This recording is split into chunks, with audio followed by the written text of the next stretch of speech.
रानू चिड़िया अपनी बेटी गुड़िया को सर्दियों के कपड़ों की दुकान पर लेकर जाती है। कौन सी टोपी लेगी मेरी बेटी, अपनी पसंद की देख ले, फिर घर जाकर मुझसे ना कहना कि अच्छी नहीं है।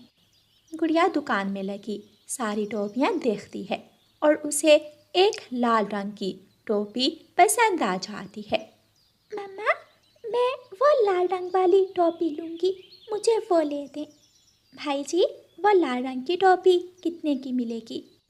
बहन, वो अच्छा माल है, 100 रुपए में मिलेगी। ये ले ले, ये सफ़ेद और नीली, ये 50-50 में मिल जाएगी। नहीं, मेरी बेटी को वही पसंद है, वो दे दें। पीछे से गौरी कवि और उसका बेटा जग्गू आ जाते हैं। मम्मा, वो लाल रंग की टोपी मुझे वही लेनी है। अच्छा अच्छा, अभी लेकर देती हूँ। भाई जी, वो लाल रंग की टोपी दे दें। लेकिन वो तो मैंने अपनी बेटी के लिए ख़रीद ली है। अभी ली तो नहीं है ना, और अगर ली भी है तो मेरे जग्गू को पसंद आ गई है, और जो चीज़ मेरे जग्गू को पसंद आ जाए हम वो चीज़ लेकर ही रहते हैं। गौरी, आप दूसरी देख लें, सारे रंग लगे हुए हैं, नीले, पीले, काले, हरे। मेरे पास सर्दियों की बहुत ज़्यादा वैरायटी है। दुकान वाला पक्षी गौरी कवि से कहता है। मैं वही लूँगा, मैं वही लूँगा। जग्गू नीचे लेटने लगता है। जग्गू, कहा ना ले देती हूँ बेटा, उठ जाओ, पंख गंदे हो जाएंगे। मम्मा, आप मुझे वो नीले रंग वाली ले दें, मुझे वो भी पसंद है। ठीक है भाई, हमें वो नीले रंग वाली टोपी दे दें। रानू चिड़िया अपनी बेटी को नीले रंग की टोपी ले देती है और गौरी कवि अपने बेटे जग्गू को वही लाल रंग की टोपी ले देती है। वो अपने अपने घरों को चले जाते हैं। घर जाकर गुड़िया वो टोपी पहनकर देखती है। मम्मा, ये टोपी मेरे कैसी लग रही है? बहुत ही सुंदर, मेरी बेटी के ऊपर हर रंग ही सज जाता है। मम्मा मम्मा, देखें मेरी लाल रंग की टोपी कैसी लग रही है। बहुत अच्छी लग रही है बेटा। अच्छा, मैं रोटी बना लूँ, तुम वहाँ जाकर बैठ जाओ। नहीं नहीं, मैं यहाँ ही बैठूँगा, मैं वहाँ नहीं जाऊँगा। चिंगारी चूल्हे से उड़कर जग्गू की टोपी पर गिर जाती है और जग्गू की लाल टोपी में एक बड़ा सा सुराख हो जाता है। जग्गू जग्गू बेटा, अपनी टोपी उतार कर झाड़ो, इस पर चिंगारी गिर गई है। जग्गू टोपी उतारकर दोबारा पहन लेता है, लेकिन जग्गू की टोपी में एक बड़ा सा सुराख हो जाता है। जग्गू, मैंने कहा था कि वहाँ चले जाओ, आज ही टोपी ली और आज ही इसमें सुराख भी कर लिया।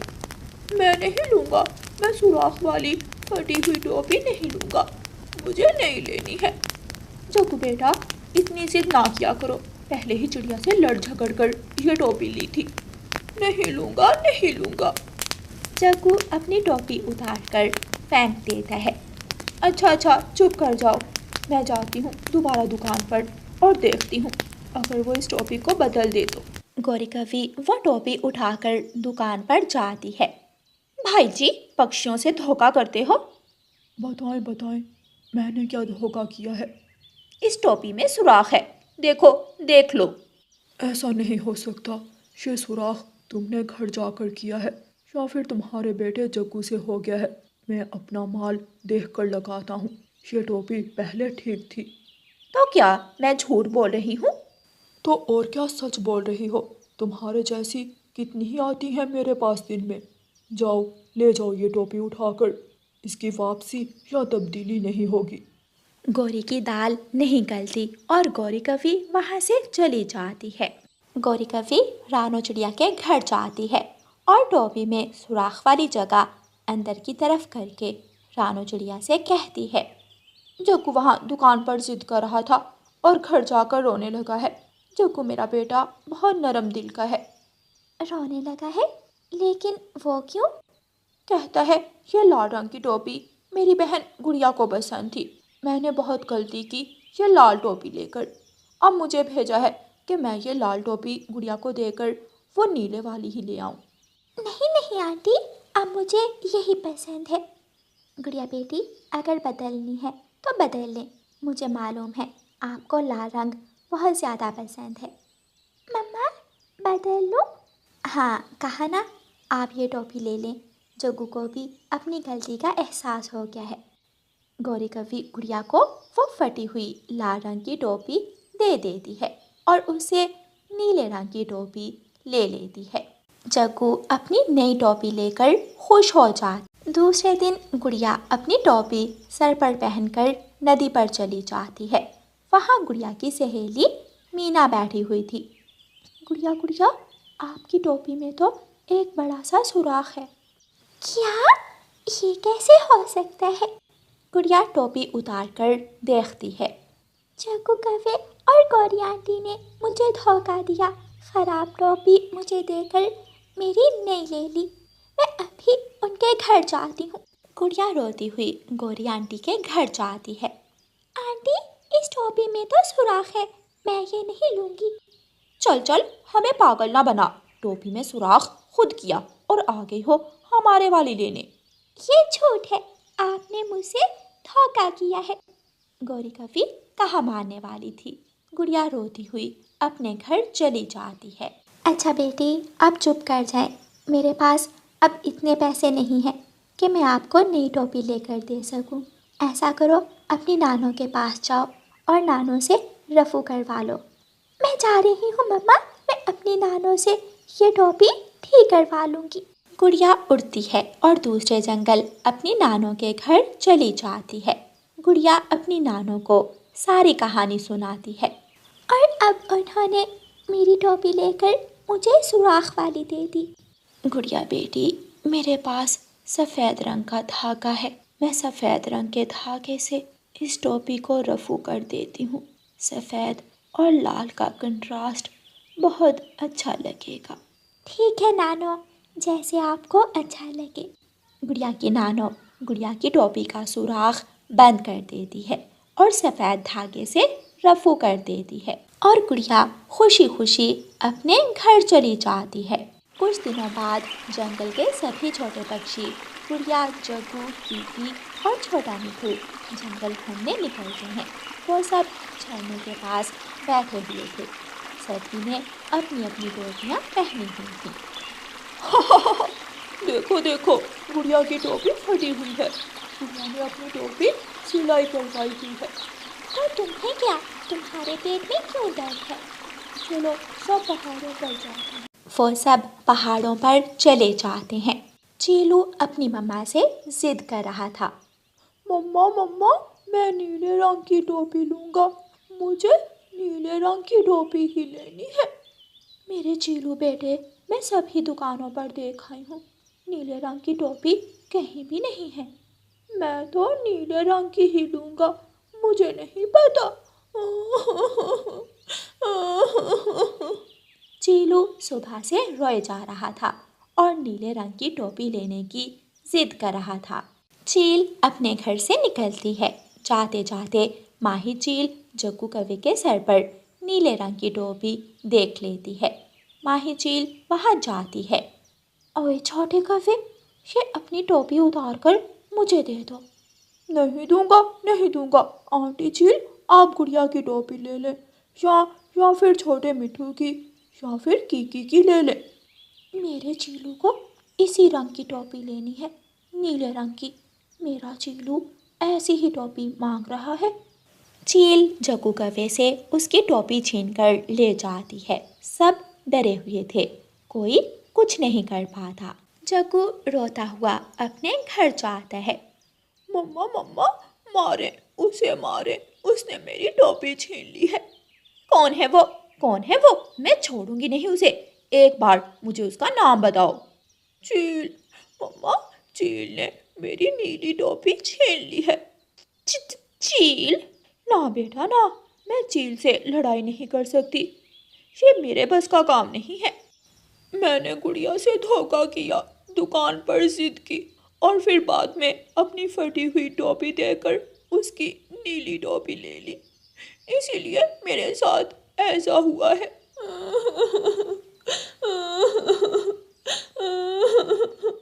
जग्गू शाम तक रोता रहता है। गोरी भी मजबूर थी। अगर कोई दूसरा पक्षी होता तो अब तक गोरी उसे लड़ने गई होती, लेकिन चील का सुनकर गौरी की भी हवा निकल जाती है। दूसरे दिन गुड़िया एक नई टोपी लेकर जग्गू के घर आती है। जग्गू भाई, आप ये टोपी रख लें, मैंने अपने गुल्लक से पैसे निकाले थे, सोचा आपकी टोपी तो चील आंटी ने छीन ली है, इसलिए मैं आपके लिए नई टोपी ले जाऊं। ये सुनकर जग्गू खुश हो जाता है। जग्गू बेटा, देखा आपने गुड़िया से कितना बुरा किया, लेकिन गुड़िया फिर भी आपके लिए नई टोपी लाई है।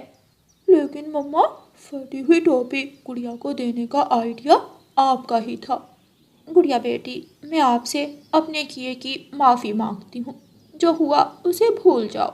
प्यारे दोस्तों, इस कहानी को लाइक, अपने दोस्तों के साथ शेयर और चैनल को सब्सक्राइब करना बिल्कुल मत भूलना। आपका धन्यवाद। माँ चिड़िया घर की छत को ठीक कर रही थी कि सीढ़ी फिसल जाती है।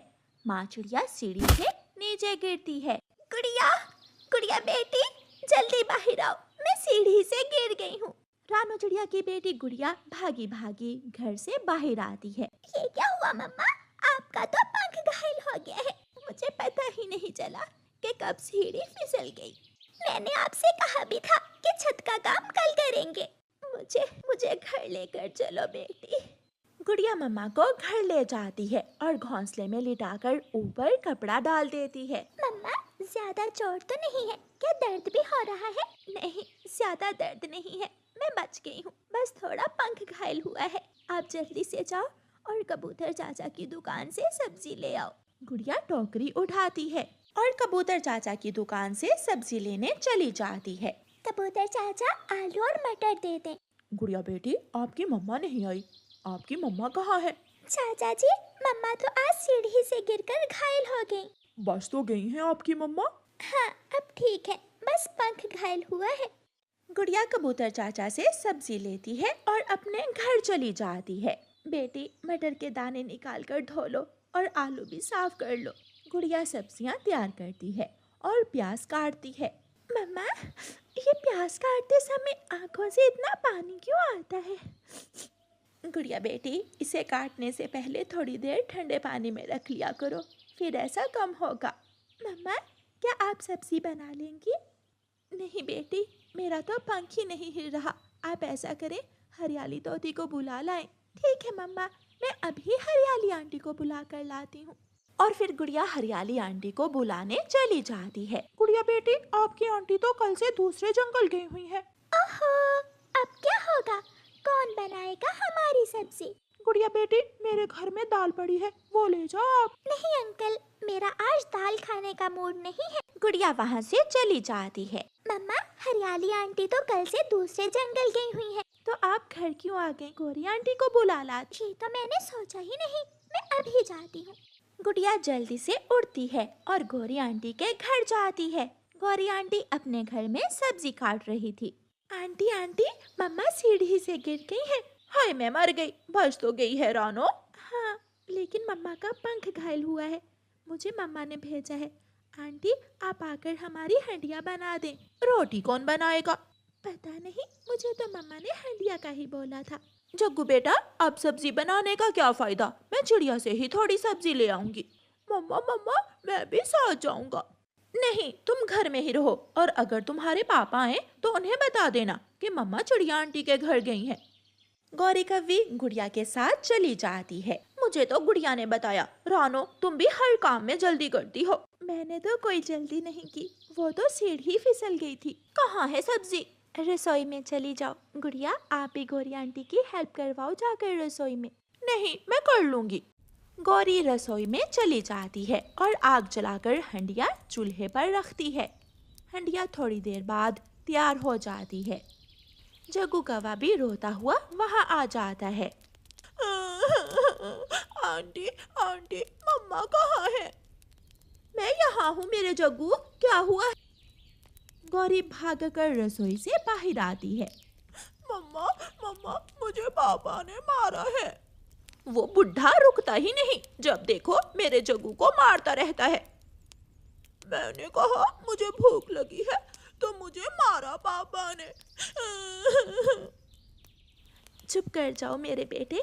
गौरी, चलो जल्दी से जग्गू को रोटी बना दो। जग्गू भाई, आपने जरूर कोई शरारत की होगी। खाना मांगने पर तो मम्मा पापा नहीं मारते। मम्मा मम्मा देखें, गुड़िया मुझे तंग कर रही है। मैंने क्या कहा? जग्गू यहाँ आओ, आकर खाना खा लो। जग्गू रसोई में चला जाता है और अपनी मम्मा से रोटी लेकर खाने लगता है। गौरी, एक रोटी मेरे लिए और एक गुड़िया के लिए भी बना लो। रानो, अब अगर उसके लिए रोटी ना लेकर गई तो मुझसे लड़ाई का बहाना बनाएगा। ठीक है, आप कालू भाई के लिए भी रोटी ले जाना और अपने लिए भी बना लेना। गौरी कवि सबके लिए एक एक रोटी बनाती है और गुड़िया से कहती है, गुड़िया बेटी जाओ नदी से पानी ले आओ, मटके में पानी नहीं है। ठीक है आंटी, मैं अभी पानी लेकर आती हूँ। गुड़िया मटका उठाकर नदी की तरफ चली जाती है। जग्गू लो, एक रोटी और खा लो, कल की भी आज ही खा लो, कल नहीं मिलेगी। गौरी कवि जग्गू को एक रोटी और दे देती है और खुद भी खाने लगती है। गौरी, अगर रोटी बन गई है तो मुझे भी दे दो एक रोटी। खाना तो तैयार है, गुड़िया नदी से पानी ले आए, फिर देती हूँ डालकर। गौरी भी पेट भरकर खाना खाती है और सोचती है, आलू मटर का सालन तो थोड़ा ही बचा है, अगर चिड़िया को दे दिया तो कालू के लिए क्या लेकर जाऊंगी। फिर गौरी हंडिया से सालन डिब्बे में डालती है और जग्गू से कहती है, चल चल घर चल, मैं अभी आती हूँ। जग्गू घर चला जाता है। रानो, मैं कालू का खाना देकर आती हूँ, ऐसे ही घर में बैठा बोल रहा होगा। हाँ हाँ, जब तक गुड़िया नदी से पानी लेकर आती है तुम जल्दी से कालू को खाना दे आओ। गौरी कवि सालन का डिब्बा उठाती है और सारी की सारी रोटियां उठाकर वहां से ले जाती है। थोड़ी देर बाद गुड़िया भी नदी से पानी लेकर आ जाती है। मम्मा, बहुत भूख लगी है। गौरी तो घर चली गई, जाओ रसोई से अपना खाना भी ले आओ और मेरा भी। गुड़िया रसोई में जाती है तो उसकी चीख निकल जाती है। मम्मा, हंडिया तो खाली है, आलू मटर का सालन कहाँ गया है? क्या? ये कैसे हो सकता है? मम्मा चिड़िया को पंख भूल जाता है और जल्दी से रसोई में आकर देखती है। इसका मतलब गौरी हमारे लिए नहीं बल्कि अपने लिए खाना बनाने आई थी। मम्मा, मुझे तो बहुत तेज भूख लगी है। ये गौरी की बच्ची ने हमारे साथ खिलवाड़ ही कर दिया, अब क्या करें? मैं एक बार गौरी आंटी से पूछ कर आती हूँ। गुड़िया उड़ती हुई गौरी कवि के घर जाती है। आंटी, आप सारा खाना ही ले आई हैं। मैंने तो अभी 3 रोटियां ही खाई हैं। चुप कर जाओ कालू। गुड़िया, मैं तुम्हारा और तुम्हारी मम्मा का खाना रसोई में रखा ही थी। लेकिन आंटी, हंडिया तो खाली है और ना ही वहाँ कोई रोटी पड़ी है। तो फिर चूहे खा गए होंगे। मुझे सब पता है, हम कोई पागल नहीं है। गुड़िया गुस्से में वहाँ से चली जाती है और कौवे मजे मजे से खाना खाने लगते हैं। अंकल मिठू, वो दाल पड़ी है या खत्म हो गई? हाँ हाँ पड़ी है, और एक रोटी भी पड़ी है सुबह की। आप वो दाल रोटी मुझे दे दें, हमारे साथ तो गौरी आंटी हाथ कर गई। गुड़िया मिठू अंकल से दाल रोटी लेकर अपने घर चली जाती है। मम्मा, मैं आज दाल नहीं खाना चाहती थी, लेकिन मुझे दाल ही खाना पड़ी। मैंने तो सोचा था कि गौरी ने खुद को बदल लिया है, लेकिन सब बदल सकता है, गौरी कभी नहीं बदल सकती। माँ बेटी दाल रोटी खाकर सो जाती हैं। सुबह हो जाती है और सुबह सुबह ही चिड़िया के दरवाजे पर दस्तक होती है। गुड़िया दरवाजा खोलती है। आंटी गौरी, आप? हाँ मैं। अपनी मम्मा से पूछकर बताओ कि मैं नाश्ता बना दूं या खुद बना लेगी। मम्मा चिड़िया घर के अंदर से ही ऊंची आवाज में बोलती है, बना लूंगी, मैं अब ठीक हूँ, तुम जाओ अपना कोई काम कर लो जाकर। गुड़िया हंसने लगती है, आप जाइए, मैं आज फिर दाल नहीं खाना चाहती। गुड़िया दरवाजा बंद करके अपने घर चली जाती।